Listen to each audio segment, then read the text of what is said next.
Hey, this is Elisa with WTI. Have you ever wondered if you need a food processor in your kitchen? Let me tell you why I love my Hamilton Beach food processor. First of all, it's so easy to wash. I'm going to show you right now how to assemble it. It has three parts: the lid, the knife, and the container. You just put this here, close it up, and assemble it.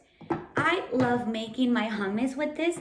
I love making my ice cream. But something I always make at home are my little granola bars or my energy balls. They're so easy to do. You're gonna see how wonderful it works and how this is such a unique appliance, since most of the things that this does, other appliances cannot do.